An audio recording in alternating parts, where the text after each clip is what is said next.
आरक्षण को लेकर जो आंदोलन करने की रणनीति बना रहे हैं, इस विषय पर चर्चा करने के लिए कहार समाज आरक्षण संघर्ष समिति के प्रदेश अध्यक्ष उमा शंकर कहार और उनके संगठन के संगठन मंत्री सोमेश कुमार केवट से बात करते हैं। आइए हम बात करते हैं। आपका स्वागत है उमा शंकर जी।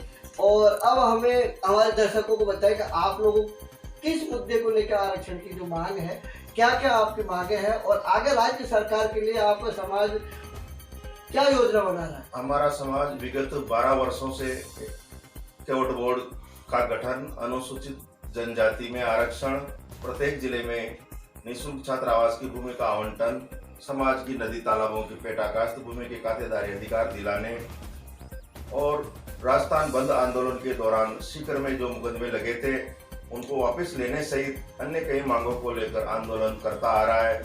लेकिन 12 वर्षों में कांग्रेस की भी सरकार रही, बीजेपी की भी रही, लेकिन किसी ने हमारे समाज की मांगों पर कोई ध्यान नहीं दिया।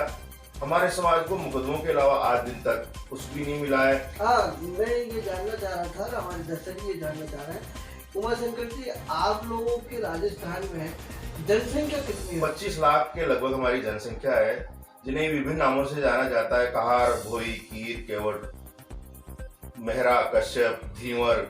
अच्छा, तो अपने यहाँ आप लोगों के जो राजस्थान की विधानसभा में 200 विधायक जो चुन के जाते हैं, तो आपके समुदाय से राजनीति में कितने लोग हैं? एक भी एमएलए नहीं है, एक भी सांसद नहीं है। अभी तक किसी पार्टी ने हमारे समाज को टिकट नहीं दिया है। आप लोगों के समाज के जो लोग हैं जो राजनीति करते हैं, तो क्या राजनीति में भागीदारी के लिए कोशिश नहीं करते? राजनीति में भागीदारी शून्य है हमारे समाज की। हमारा समाज बिल्कुल अनपढ़ है, समझदार नहीं है, गरीब है। आप लोगों का जो जिस तरह से आप लोग जागरूक हो गए और जो आंदोलन के रास्ता जो पकड़ रहे हो, आंदोलन के रास्ते का मुख्य कारण क्या है? मुख्य कारण यही है कि पिछले विधानसभा चुनाव में माननीय शांति धारीवाल जी ने हमारे समाज के सामने वादा किया था कि मैं केवट बोर्ड का गठन करूंगा, और हमने उनके आश्वासन पर पूरी 200 सीटों पर कांग्रेस पार्टी को समर्थन दिया था।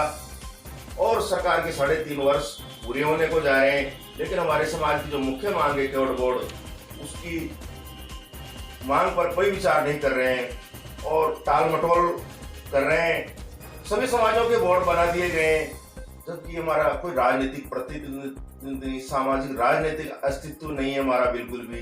तो हमारे समाज के लिए तुरंत केवट बोर्ड का गठन होना चाहिए, नहीं तो हम अभी जैसे आप बता रहे हो कि केवट बोर्ड के गठन की जो आप सरकार से मांग कर रहे हैं, तो यदि सरकार आपकी सुनवाई नहीं करती तो अगला कदम क्या होगा? अगले कदम के रूप में हम ये 14 मार्च को शहीद स्मारक में इकट्ठे होंगे।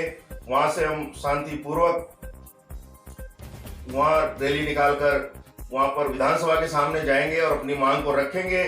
हम शांतिपूर्वक जा रहे हैं और फिर भी हमारी मांग को नहीं सुना जाता है तो हम को बड़ी रणनीति बनाएंगे। और जैसे हमने पिछली बार राजस्थान बंद आंदोलन, सड़क रेल रोक आंदोलन किए थे, वैसे ही बड़े आंदोलन की तैयारी हम कर रहे हैं। तो इसमें आप लोगों के जो केवट बोर्ड की जो मांगे हैं, तो पिछली बार पहले भी आपके बीजेपी सरकार के कार्यकाल में भी इस बोर्ड की मांगे उठी थी, लेकिन बीजेपी वसुंधरा जी ने भी हमारी कोई बात नहीं सुनी है।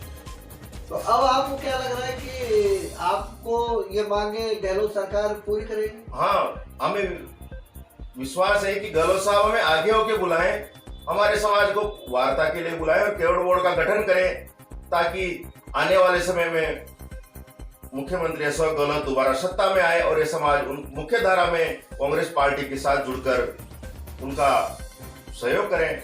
ठीक है, केवट बोर्ड की मांग को लेकर दम भरने वाले उमा शंकर से हमारी चर्चा हुई। फिर होगी मुलाकात दूसरी शख्सियत के साथ, तब तक के लिए